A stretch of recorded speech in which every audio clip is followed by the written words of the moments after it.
Graça e paz a todos vocês.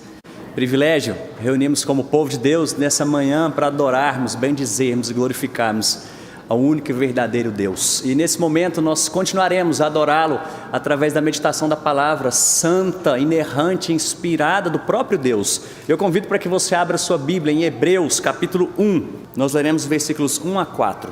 Diz assim a palavra do nosso Deus: havendo Deus outrora falado muitas vezes e de muitas maneiras aos pais pelos profetas, nesses últimos dias nos falou pelo Filho, a quem constituiu o herdeiro de todas as coisas, pelo qual também fez o universo. Ele, que é o resplendor da glória e a expressão exata do seu ser, sustentando todas as coisas pela palavra do seu poder, depois de ter feito a purificação dos pecados, assentou-se à direita da majestade nas alturas, tendo-se tornado tão superior aos anjos, quanto herdou mais excelente nome do que eles. Vamos orar mais uma vez? Deus bendito, obrigado porque o Senhor está aqui no nosso meio. Obrigado porque é o Senhor mesmo quem nos conduz em adoração a Ti. E obrigado, Deus, pelo privilégio que o Senhor nos dá de cantarmos, falarmos, ouvirmos a respeito do Senhor. E agora eu rogo para que o Teu Santo Espírito continue a nos conduzir, dando-nos entendimento da Tua verdade, da Tua palavra. Obrigado, ó Pai, porque nós sabemos que o Senhor existe, o Senhor está aqui, o Senhor se revelou a nós e a expressão maior dessa Tua revelação está em Jesus Cristo. E ajuda-nos, ó Pai, diante disso, a vivermos exclusivamente para o Senhor.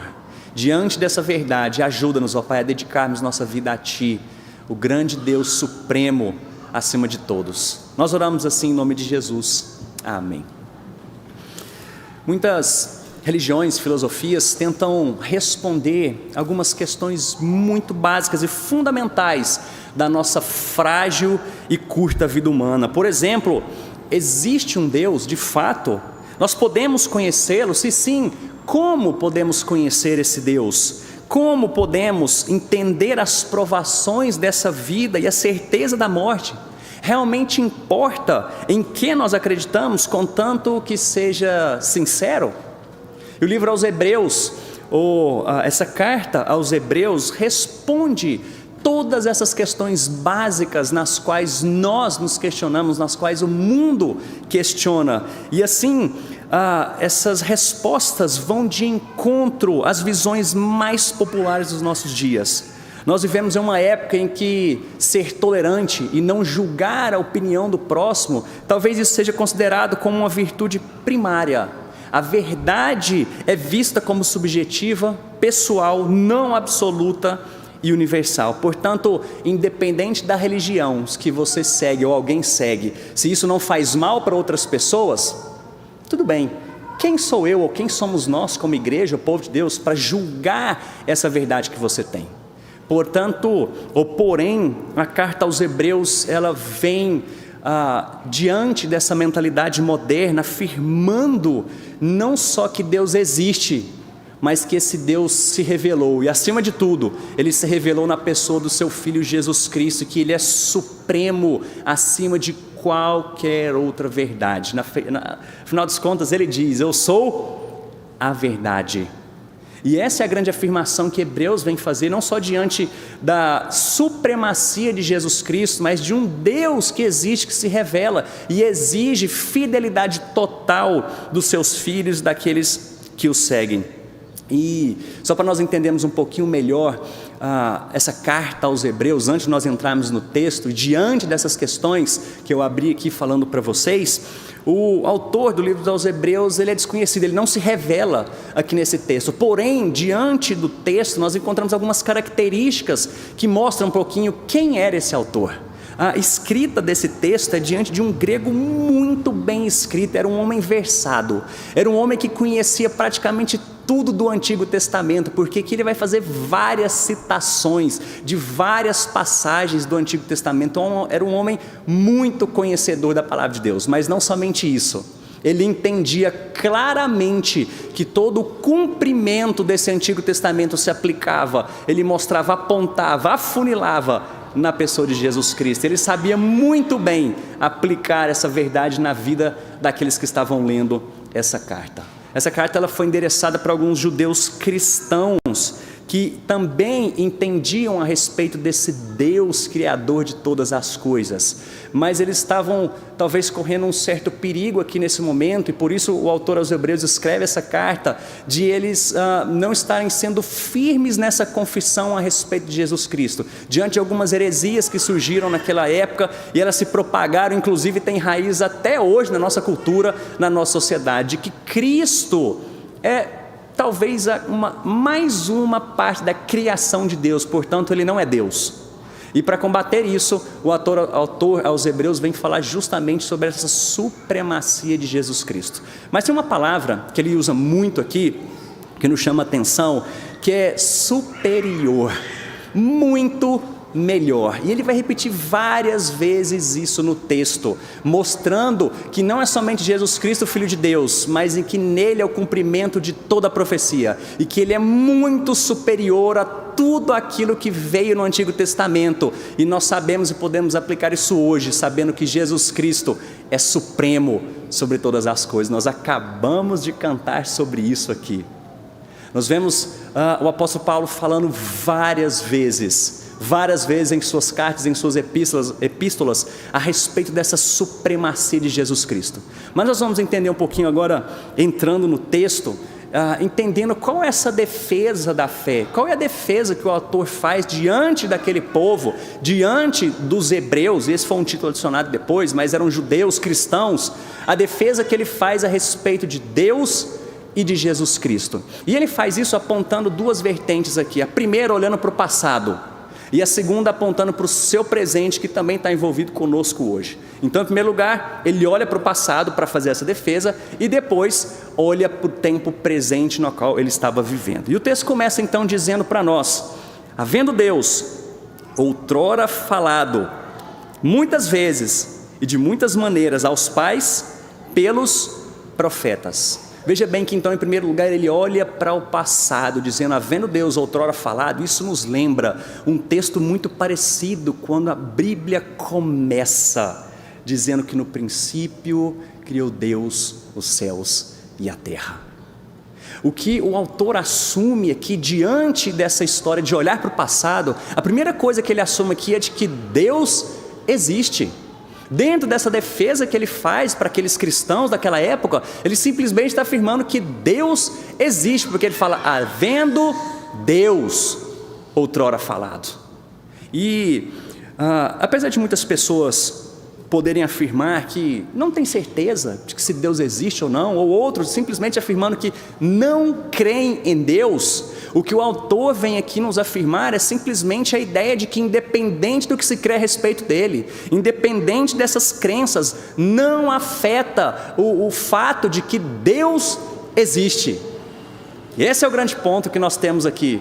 Havendo Deus outrora falado, portanto, há um Deus.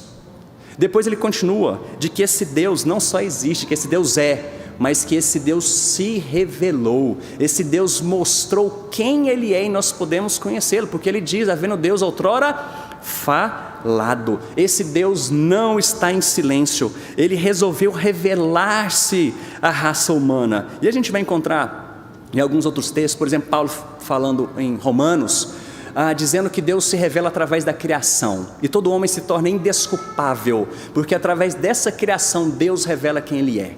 Mas esse ponto que o autor está nos dizendo aqui, não é simplesmente o fato de que Deus é o Criador e se revela através da sua criação, mas de que Deus fala, de que Deus se revela, o que nós chamamos da revelação especial de Deus. Não é só a revelação natural, que todos podem ver, mas é a revelação especial, em que Deus fala, em que Deus se revelou. E isso aqui nos mostra a respeito da inspiração da Sagrada Escritura, de que essa inspiração é uma influência do Espírito Santo nas mentes de certos homens selecionados. Eu aqui estou lendo uma definição a respeito dessa inspiração. É uma influência do Espírito Santo nas mentes de certos homens selecionados, que os tornou órgãos de Deus para a comunicação infalível de sua mente e vontade. Então, em certo sentido, esses homens eram órgãos de Deus que falavam, e o que eles disseram, Deus disse. E existe um pensamento equívoco de que as pessoas, na maneira como são e estão, podem entender, perceber e se achegar a Deus. Mas o fato que o autor aos Hebreus está nos dizendo aqui, que se não fosse pela misericórdia e a graça de Deus em se revelar, nós jamais poderíamos conhecê-lo. O pastor Marcos fez uma oração de confissão dizendo que o pecado cauteriza o nosso coração e a nossa mente. E é justamente isso que o pecado causou na nossa mente e no nosso coração. Não só cauterizou, mas ele nos cegou. O homem foi afastado da presença e da comunhão, da convivência com Deus. E isso gerou cegueira. E se não for Deus se revelar para nós, nós jamais poderemos conhecê-lo. Essa é a graça de Deus. Essa é a bondade de Deus em fazer-se conhecido. E Ele fez isso através da sua palavra. Porque ele continua dizendo que não só Deus falou, mas ele falou muitas vezes e de muitas maneiras. Nós temos lá vários livros do Antigo Testamento, justamente Deus falando muitas vezes e de muitas maneiras. Deus se revelava através de uma sarça, Ele se revelava através de um trovão, Ele se revelava através de sonhos, visões, diretamente ditando a sua palavra, por exemplo, a Moisés no monte. De muitas maneiras Deus falou e se revelou. Então esse é o grande ponto que nós temos aqui. Primeiro, de que Deus existe. Segundo, que esse Deus é conhecível. Ele se revelou para nós. E isso tudo olhando para o passado. Mas quando nós vemos o presente, agora a gente vê o ápice. A gente vê essa revelação de Deus e o fato da sua existência sendo descoberta agora de uma maneira muito clara, de uma maneira muito esplendorosa. Porque ele passa agora em segundo lugar a olhar para o presente, não só para o passado, de que esse Deus existe, que ele se revelou, mas ele olha para o presente dizendo, versículo 2, nesses últimos dias, e esses últimos dias que são entendidos o dia de Jesus Cristo, e nós entendemos que a partir da sua vinda, a partir da sua primeira vinda, quando Jesus nasceu, nesses últimos dias, nos falou pelo Filho, a quem constituiu o herdeiro de todas as coisas, pelo qual também fez o universo. Ou seja, nós olhamos para o passado, sabemos que existe um Deus, e esse Deus se revela. E nós olhamos para o presente, entendemos a grande revelação desse Deus agora sendo manifesta na pessoa de Jesus Cristo. Ele fala que nesses últimos dias nos falou pelo Filho. E é interessante quando nós olhamos para isso aqui, porque existe uma ideia aqui de continuidade e de contraste. Porque nós não entendemos que o Antigo Testamento simplesmente cessou, agora nós temos algo que é a revelação de Deus, que é Jesus Cristo no Novo Testamento.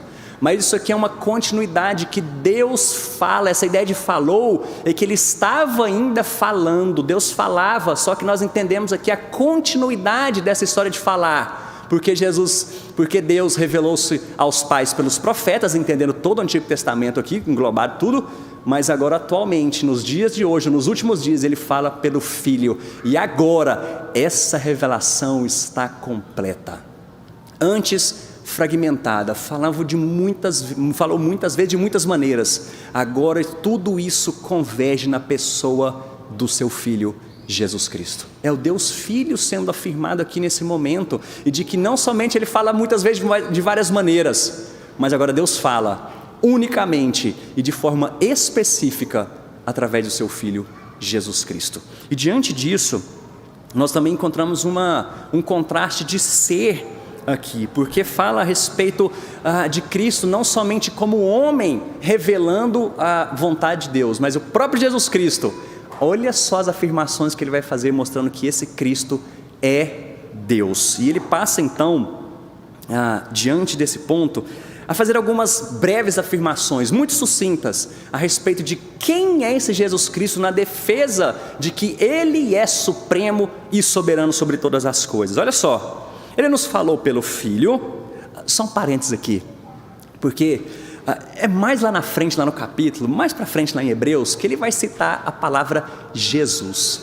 por enquanto, ele só está falando aqui a respeito de filho, ele não cita quem é o filho, porque entende-se que esses leitores, ao lerem essa parte aqui falando sobre filho, eles entendiam claramente sobre quem ele estava se referindo, que é o Deus Filho, a segunda pessoa da Trindade.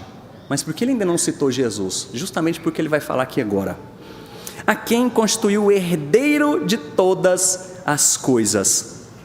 Essa história de herdeiro nós podemos, eu creio que os pais da igreja, ao comentarem isso daqui, aqueles que viram o primeiro, segundo, terceiro século, entendiam que essa história de herdeiro se referia ao Salmo 2:8, que diz: pede-me, eu certamente te darei as nações por herança e até as extremidades da terra por possessão.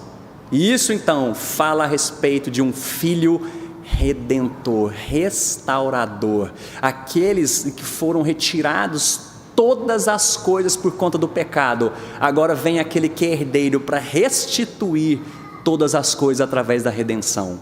Esse é o herdeiro que ele está falando aqui, filho, o filho do Deus vivo. E ele continua dizendo, pelo qual também fez o universo. Esse Jesus Cristo não tem sua existência simplesmente quando ele nasce através de Maria, naquele nascimento virginal miraculoso, mas o que ele diz aqui para nós, e vamos ver Paulo falando muito a respeito disso também, né? De Colossenses, Romanos vai falar sobre isso, que esse Cristo, nele tudo subsiste, tudo foi feito por ele, para ele, por meio dele. É esse Jesus Cristo que ele está dizendo, é esse o Filho que criou todas as coisas e tem a sua existência na eternidade, portanto, ele é Deus. E continua. Ele que é o resplendor, olha só que coisa impressionante, ele que é o resplendor da glória e a expressão exata do seu ser. Jesus Cristo, a falar sobre si mesmo, ele diz: quer conhecer o Pai? Olhem para mim, porque quem me vê o Pai. Afinal de contas, ele é o resplendor da glória do Pai. Toda a glória de Deus, ela é resplandecida em Jesus Cristo. É a glória de Deus sendo transferida ali, essa glória sendo refletida em Jesus. Mas nós podemos entender aqui que Jesus não somente reflete essa glória, mas ele tem a sua própria glória, porque ele é a expressão exata do ser de Deus, quem Deus é. Por isso ele é Deus e ele tem a sua própria glória. Então ele continua, que sustenta, esse Cristo sustenta, o Filho sustenta todas as coisas pela palavra do seu poder. Cristo não é só o Criador de todas as coisas, mas ele sustenta todas as coisas. E essa história aqui de sustentar todas as coisas tem a ver com o controle ativo e universal de todas as coisas. Um grande dilema que nós temos aqui nesse Cristo sustentador é a história de que às vezes existe até alguém que criou todas as coisas, porque muitas pessoas não conseguem explicar a origem de todas as coisas, de onde tudo começou, onde que foi o start, e até assumem a história de que existiu alguma coisa, uma força, alguma coisa ali que deu esse start, mas é como se fosse um relojoeiro em que ele deu corda nesse relógio, agora todas as coisas acontecem de forma aleatória. E o que o autor está defendendo aqui, nessa existência de Deus, a sua revelação, e agora Jesus Cristo como sustentadora de que não existe acaso nessa história. Não existe acaso, porque Cristo, sendo Deus, sustenta, controla e governa todas as coisas.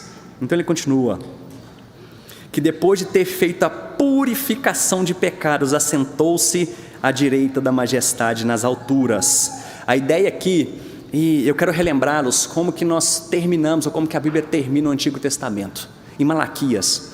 Nós tivemos uma série de exposições aqui em Malaquias, Deus muito chateado com o povo, porque eles sequer sabiam adorar a Deus na forma como ele havia determinado. Eles levavam animais imundos, animais doentes para o sacrifício. Mas então Deus termina isso através de Malaquias dizendo que vai nascer o sol da justiça. E esse sol da justiça nasce, ele que é o sacrifício perfeito, ele que adorou a Deus da forma como era exigido, de forma perfeita, porque ele afinal de contas é Deus perfeito, sem pecado, santo. E diante desse sacrifício, agora o texto nos afirma que ele, após ter feito a purificação de pecados, o Cordeiro perfeito, ele assentou-se à direita de Deus Pai, majestoso, governando, reinando. E isso mostra que não só o poder de Jesus Cristo, mas a sua submissão à vontade do Pai. E então ele termina dizendo: tendo se tornado tão superior aos anjos, quanto herdou mais excelente nome do que eles. Então ele termina o capítulo discorrendo a respeito desses anjos aqui. Eu não vou entrar nesse detalhe por enquanto, eu vou deixar isso para as próximas exposições que eu vou fazer aqui em Hebreus. Mas, diante disso, o que nós podemos concluir? Eu espero que você veja que essa descrição gloriosa de nosso Senhor Jesus Cristo não é apenas uma teologia interessante, mas ela se aplica praticamente, ou se aplica em todas as áreas da nossa vida, em todos nós. Se Jesus Cristo é quem o escritor aqui proclama que Ele é, então todos devemos nos curvar diante dEle em adoração e obedecer a cada reivindicação que Ele faz das vossas vidas. Desobedecer descaradamente ao soberano, Criador, Todo-Poderoso, Senhor do Universo, é totalmente arrogante e extremamente perigoso. O Senhor Jesus Cristo, Ele é supremo sobre tudo, portanto nós devemos obedecê-lo completamente. Existe uma pergunta, já terminando, em que Jesus faz para os seus discípulos: quem vocês dizem que eu sou? E essa resposta ela é fundamental e crucial para todos nós. Quem é Jesus Cristo para você? E se Ele é exatamente o que o autor aos Hebreus está dizendo quem é, nós não temos outra opção, outra atitude, a não ser dedicar a nossa vida completamente a Ele, nos rendermos a Ele, porque afinal de contas há um Deus. Esse Deus se revelou, e Ele se revelou de maneira grandiosa e magnífica, através do seu Filho, que é o resplendor da sua glória. Portanto, renda-se, a sua vida precisa estar voltada totalmente para Ele. Ele é o Rei, Ele é o Senhor das nossas vidas. A quem você tem servido? Eu espero que a sua resposta seja ao Senhor Deus de toda glória, que expressou-se de maneira visível, em carne e osso, através do seu Filho Jesus Cristo, que nos comprou com sangue precioso. Vivamos para Ele.